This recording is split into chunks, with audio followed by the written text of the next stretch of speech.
Assalamualaikum warahmatullahi wabarakatuh. Perkenalkan, nama saya Rama Ramdhani Sahante. Saya mahasiswa dari Universitas Negeri Gorontalo, jurusan Ilmu Hukum Kemasyarakatan, program studi Pendidikan Pancasila dan Kewarganegaraan, Fakultas Ilmu Sosial. Baik, pada kesempatan kali ini saya ingin memaparkan sebuah materi mengenai dasar-dasar ilmu politik.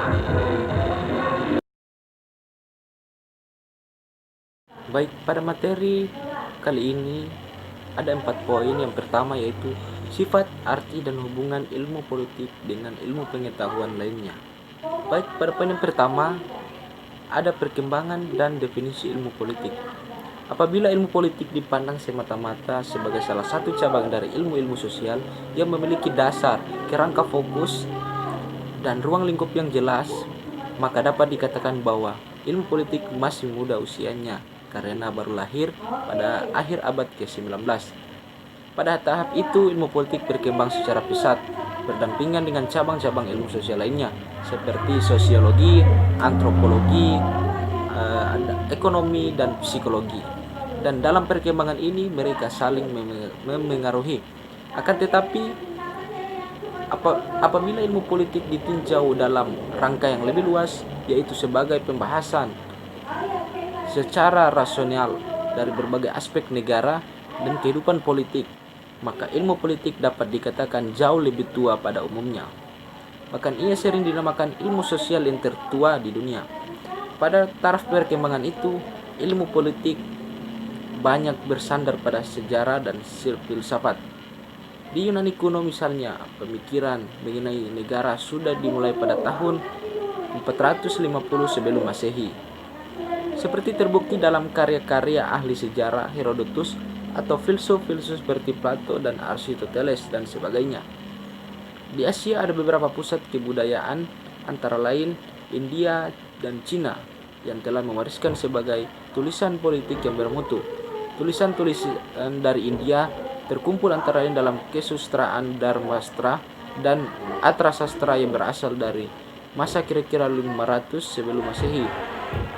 Di antara filsuf Cina yang terkenal ialah Confucius, kurang lebih 350 sebelum Masehi, Mencius, kurang lebih 350 sebelum Masehi, dan mazhab legalis antara lain Sang Yang, kurang lebih 350 sebelum Masehi. Di Indonesia kita mendapati beberapa karya tulis yang membahas masalah sejarah dan kenegaraan, seperti misalnya Negara Kertagama yang ditulis pada masa Majapahit sekitar abad ke-13 dan ke-15 Masehi, dan Babat Tanah Jawi. Sayangnya, di negara-negara Asia tersebut terdapat kesusastraan yang mencakup bahasan politik mulai akhir abad ke-19 telah mengalami kemunduran karena terdesak oleh pemikiran barat yang dibawa oleh negara-negara seperti Inggris, Jerman, Amerika Serikat, dan Belanda dalam rangka imperialisme. Di negara-negara benua Eropa seperti Jerman, Austria, dan Prancis mengenai pembahasan politik dalam abad ke-18 dan sampai ke-19 banyak dipengaruhi oleh ilmu hukum, dan karena itu fokus perhatiannya adalah negara semata-mata, bahkan mengenai negara termasuk kurikulum Fakultas Hukum sebagai mata kuliah ilmu negara atau Staatsleer. Di Inggris, permasalahan politik dianggap termasuk filsafat, terutama moral filosofi, dan bahasanya dianggap tidak dapat terlepas dari sejarah.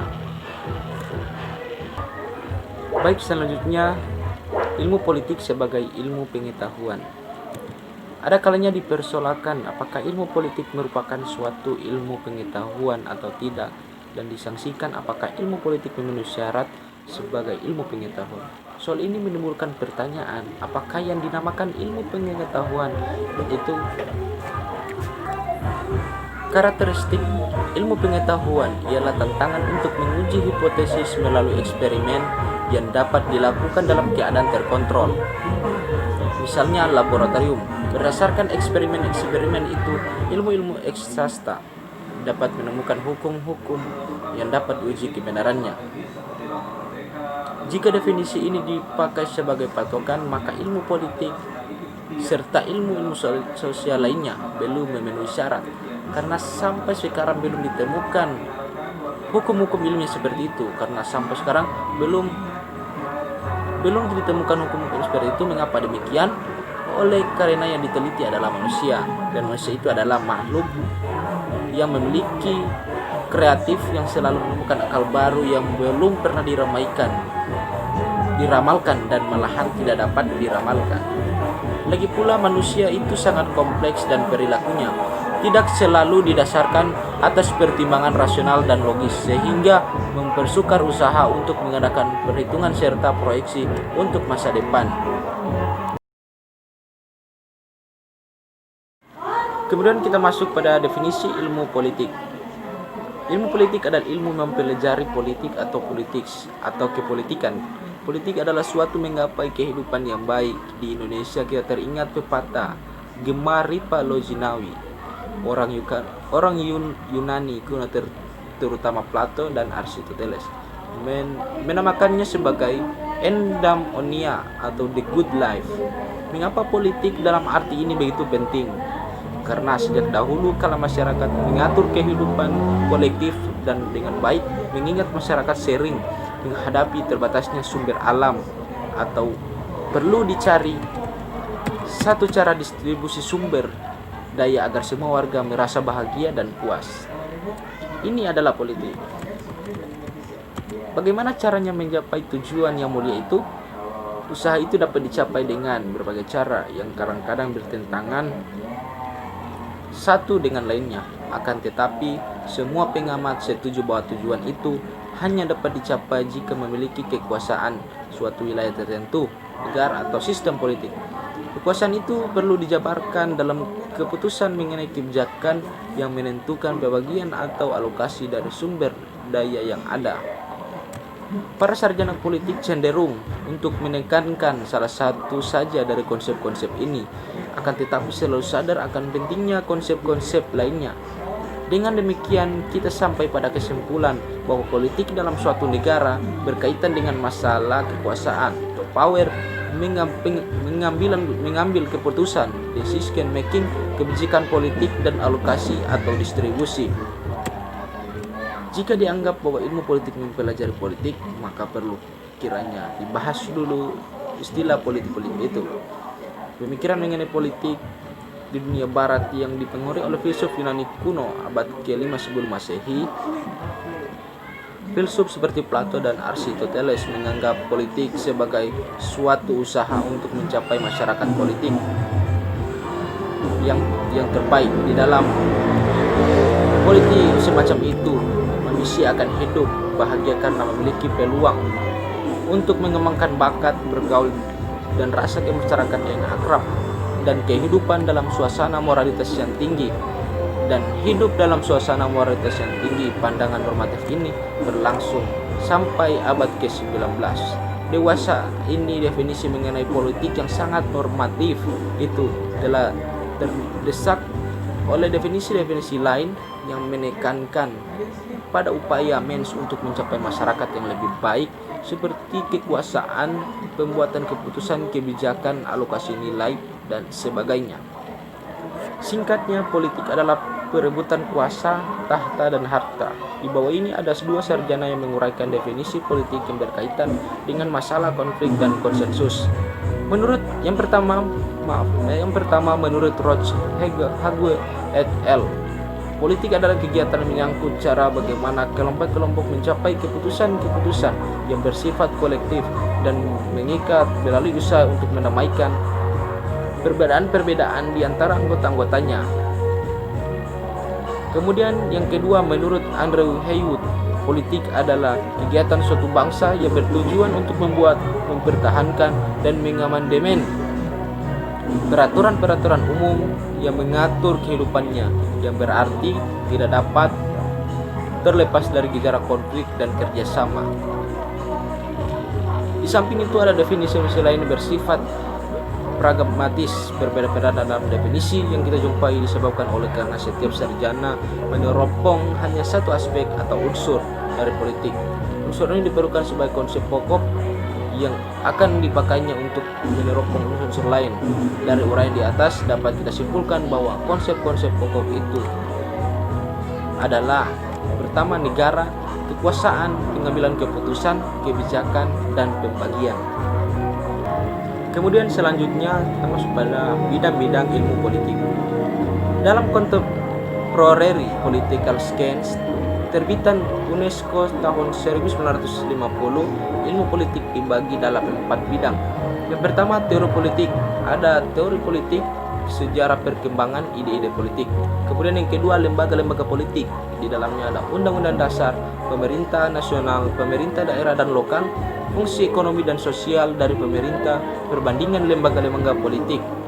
Kemudian yang ketiga, partai-partai, golongan-golongan atau grup, dan pendapat umum. Di dalamnya terdapat partai-partai politik, golongan-golongan, dan asosiasi-asosiasi, partisipasi warga negara dalam pemerintah dan administrasi. Kemudian pendapat umum. Kemudian yang keempat, hubungan internasional, yang di dalamnya terdapat politik internasional. Kemudian ada organisasi-organisasi dan administrasi internasional dan hukum internasional. Teori politik yang merupakan bidang pertama dari ilmu politik adalah bahasan sistematis dan generasi-generasi dan fenomena politik. Teori politik bersifat spekulatif sejauh menyangkut norma-norma untuk membandingkan komparatif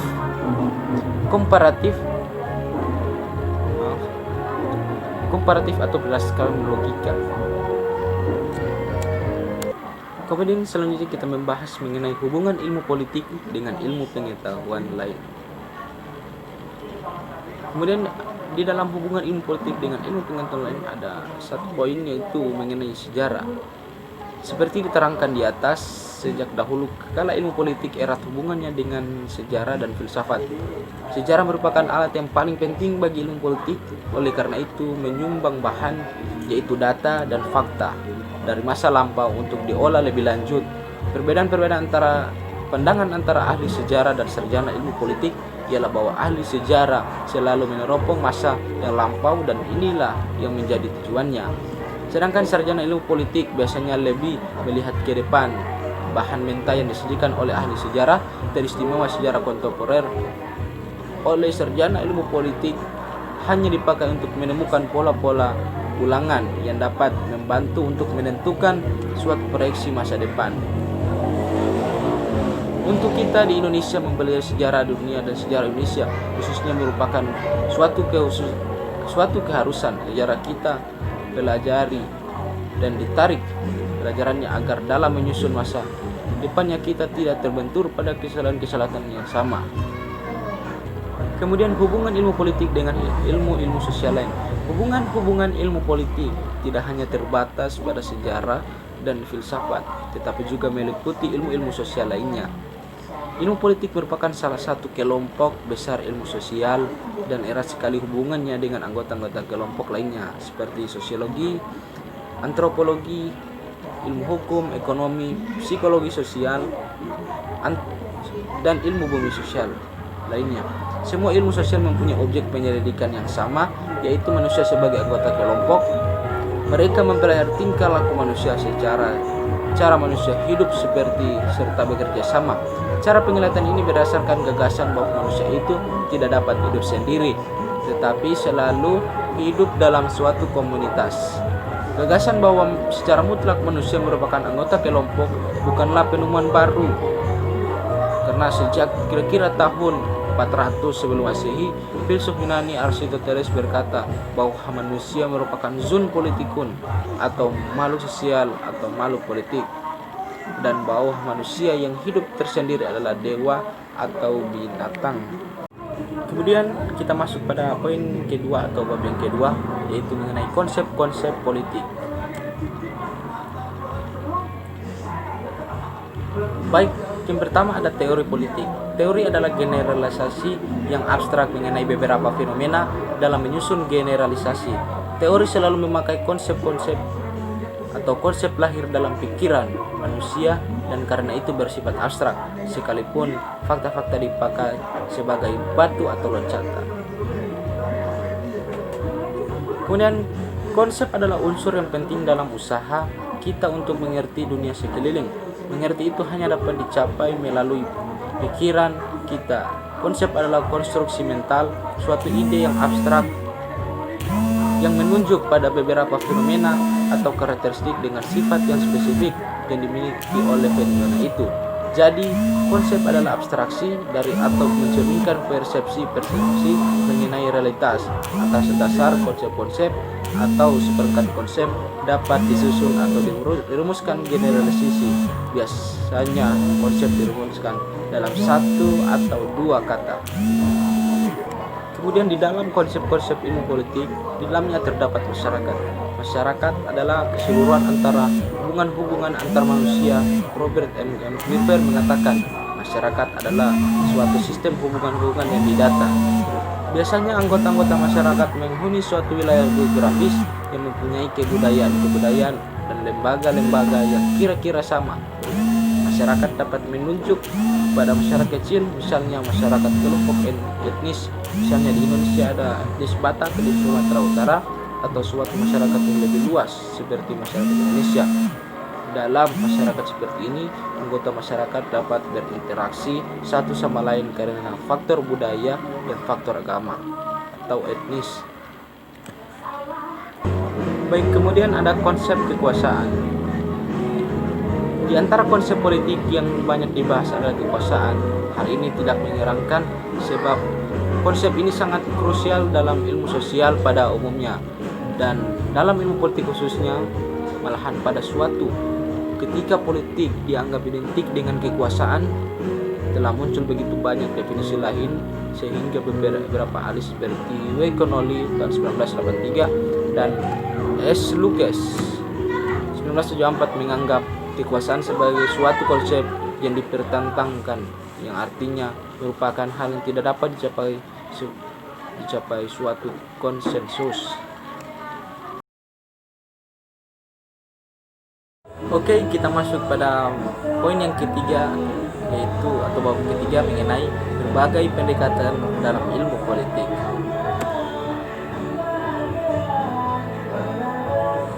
Baik, dalam poin kali ini, ilmu politik mengalami perkembangan yang pesat dengan munculnya berbagai pendekatan legal dan institusional telah disusul dengan pendekatan perilaku, pasca perilaku dan pendekatan neo-Marxis. Selanjutnya muncul dan berkembang pendekatan-pendekatan lainnya seperti pilihan rasional, teori ketergantungan, dan institusionalisme baru berkat interaksi dengan konsep serta metode tertentu dari ilmu-ilmu lainnya seperti sosiologi, antropologi, hukum, ekonomi. Maka ilmu politik telah berkembang menjadi ilmu yang lebih komprehensif karena melibatkan banyak aspek yang tadinya tidak dihiraukan. Ilmu politik saat ini lebih dinamis dan lebih mendekati realistis atau realitas. Mengamati kegiatan politik dapat dilakukan dengan berbagai cara, tergantung pada perspektif atau kerangka acuan yang dipakai. Cara kita mengamati kegiatan politik itu akan memengaruhi apa yang kita lihat. Seorang sarjana politik terkemuka, Vernon van Dijk, mengatakan bahwa suatu pendekatan adalah kriteria untuk menyeleksi dan data yang relevan. Menyeleksi masalah dan data yang relevan. Dengan kata lain, istilah pendekatan mencakup standar atau tolak ukur yang dapat dipakai untuk memilih masalah, menentukan data mana yang akan diteliti dan data mana yang akan dikesampingkan. Ini tentu saja berbeda dengan metode yang hanya mencakup prosedur untuk memperoleh dan mempergunakan data. Kemudian poin selanjutnya itu pendekatan legal atau institusional yang sering dinamakan pendekatan tradisional mulai berkembang pada abad 19 pada masa sebelum Perang Dunia Kedua. Dalam pendekatan ini, negara menjadi fokus pokok, terutama segi konstitusional yang yuridisnya. Bahan tradisional menyangkut antara lain sifat dari undang-undang dasar, masalah kedaulatan, kedudukan dan kekuasaan formal yang yuridis dari lembaga-lembaga kenegaraan seperti parlemen, badan eksekutif dan badan yudikatif. Dengan demikian, pendekatan tradisional ini mencakup baik unsur legal maupun institusional. Seandainya kita ingin mempelajari parlemen dengan pendekatan ini, maka yang akan dibahas adalah kekuasaan serta wewenang yang dimilikinya seperti tertuang dalam naskah resmi, undang-undang dasar, undang-undang atau peraturan tata tertib. Hubungan formal dengan badan eksekutif suatu organisasi, pembagian dalam komisi, jenjang-jenjang pembicaraan atau hasil kerjanya, berapa undang-undang telah dihasilkan. Yang terjadi, pendekatan tradisional lebih sering bersifat normatif, yaitu sesuai dengan ideal atau standar tertentu dengan mengasumsikan norma-norma demokrasi barat. Menurut penglihatan ini, negara ditafsirkan sebagai suatu badan dari norma-norma konstitusional yang formal atau of constitutional norms. Contoh dari pendekatan ini adalah karya R. Krenburg yang berjudul Allgemeine Staatsleer yang terjemahannya telah lama berada di Indonesia dengan judul Ilmu Negara Umum. Di samping itu, bahasan biasanya terbatas pada negara-negara demokrasi barat seperti Inggris, Amerika, Belanda, dan Jerman. Demikian dapat dipahami bahwa pendekatan ini kurang memberi peluang bagi terbentuknya teori-teori baru. Kemudian kita masuk pada kesimpulan pada poin yang ketiga ini, yaitu dapat diukur bahwa akibat dari perkembangan berbagai pendekatan terhadap gejala-gejala politik yang diuraikan di atas adalah terakumulasinya pengetahuan, analisis, dan polemik antara para sarjana yang kadang-kadang sengit sifatnya dalam memperkaya khazanah analisis, seperti sering terjadi dalam perdebatan intelektual. Pihak-pihak yang bersangkutan mempertajam alat analisis atau tools of analysis masing-masing dan meneliti kembali rangka, metode, dan tujuan dari ilmu politik. Interaksi dengan ilmu-ilmu sosial lainnya juga dan tujuan ilmu politik, interaksi ilmu sosial lainnya juga telah memperluas cakrawala. Hasil dari dialog ini sangat mendorong berkembangnya ilmu politik itu sendiri, baik di bidang pembinaan teori maupun di bidang penelitian perbandingan antara negara-negara maju dengan negara-negara berkembang. Dewasa ini terbentuk suatu keadaan sadar bahwa setiap pendekatan hanya menyingkap sebagian saja dari tabir kehidupan politik dan bahwa tidak ada satupun pendekatan yang secara mandiri dapat menjelaskan semua gejala politik. Kesadaran ini membuat para sarjana ilmu politik lebih toleran terhadap pandangan sarjana lain. Masing-masing paradigma tidak lagi bersaing, tetapi saling melengkapi dengan saling meminjam konsep dan alat analisis telah sumber suatu visi pluralis mengenai metode dan pendekatan, dan hal ini telah meningkatkan kredibilitas ilmu politik. Oke, kita masuk pada poin yang keempat atau bab yang keempat, yaitu demokrasi. Baik, di dalam demokrasi ada beberapa konsep mengenai demokrasi. Kita mengenai bermacam-macam istilah demokrasi. Ada yang dinamakan demokrasi konstitusional, demokrasi parlementer, demokrasi terpimpin, demokrasi Pancasila, demokrasi rakyat, demokrasi Soviet, ada demokrasi nasional, dan sebagainya. Semua konsep ini memakai istilah demokrasi yang menurut asal kata berarti rakyat berkuasa atau government by the people. Kata Yunani demos berarti rakyat, kratos atau kraten berarti kekuasaan atau berkuasa. Sesudah Perang Dunia Kedua kita melihat gejala bahwa secara formal demokrasi merupakan dasar dari kebanyakan negara di dunia. Menurut suatu penelitian yang diselenggarakan oleh UNESCO dalam tahun 1949, maka mungkin untuk pertama kali dalam sejarah demokrasi dinyatakan sebagai nama yang paling baik dan wajar untuk semua sistem organisasi, politik, dan sosial yang diperjuangkan oleh pendukung-pendukung yang berpengaruh. Akan tetapi, UNESCO juga menarik kesimpulan bahwa ide demokrasi dianggap ambiguous atau mempunyai berbagai pengertian. Sekurang-kurangnya ada ambiguity atau ketakutan mengenai lembaga-lembaga atau cara-cara yang dipakai untuk melaksanakan ide dan praktik demokrasi. Tetapi di antara sekian banyak aliran pikiran yang dinamakan demokrasi, ada dua kelompok aliran yang paling penting, yaitu demokrasi konstitusional dan satu kelompok aliran yang menamakan dirinya demokrasi, tetapi yang pada hakikatnya mendasarkan dirinya atas komunisme. Kedua kelompok aliran demokrasi mula-mula berasal dari Eropa, tetapi sudah Perang Dunia II nampaknya juga didukung oleh beberapa negara baru di Asia seperti India, Pakistan, Filipina, dan Indonesia mencita-citakan demokrasi konstitusional, sekalipun terdapat bermacam-macam bentuk pemerintahan maupun gaya hidup dalam negara-negara tersebut. Di lain pihak, ada negara-negara baru di Asia mendasarkan diri atas asas komunisme, yaitu Cina, Korea Utara, dan sebagainya. Demokrasi yang dianut di Indonesia yaitu demokrasi berdasarkan Pancasila. Masih dalam taraf perkembangan dan mengenai sifat-sifat dan ciri-cirinya terdapat berbagai tafsiran serta pandangan.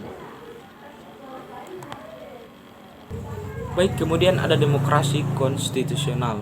Ciri khas dari demokrasi ini ialah gagasan bahwa pemerintah yang demokratis adalah pemerintah yang terbatas kekuasaannya dan tidak dibenarkan bertindak sewenang-wenang terhadap warga negaranya. Pembatasan atas kekuasaan pemerintah tercantum dalam konstitusi, maka dari itu sering disebut pemerintah berdasarkan konstitusi. Gagasan bahwa kekuasaan pemerintah perlu dibatasi pernah dirumuskan oleh seorang ahli sejarah Inggris, yaitu Lord Acton, dengan mengingat bahwa pemerintahan selalu diselenggarakan oleh manusia dan bahwa pada manusia itu tanpa kecuali melekat banyak kelemahan. Pada waktu demokrasi konstitusional muncul sebagai suatu program dan sistem politik yang konkret, yaitu pada akhir abad ke-19 dianggap bahwa pembatasan atas kekuasaan negara sebaik-baiknya diselenggarakan dengan suatu konstitusi tertulis yang dengan tegas menjamin hak-hak asasi dari warga negara. Di samping itu, kekuasaan dibagi sedemikian rupa sehingga kesepakatan penyalahgunaan diperkecil, yaitu dengan cara menyerahkannya kepada kepada beberapa orang atau badan dan tidak memusatkan kekuasaannya pemerintahan dalam tangan satu orang atau satu badan. Perumusan yuridis dari prinsip-prinsip ini terkenal dengan istilah negara hukum. Baik, jadi itulah materi mengenai dasar-dasar ilmu politik. Jika ada salah-salah kata atau masih kurang dalam penjelasan saya, mohon dimaafkan. Jadi sekali lagi terima kasih. Assalamualaikum warahmatullahi wabarakatuh.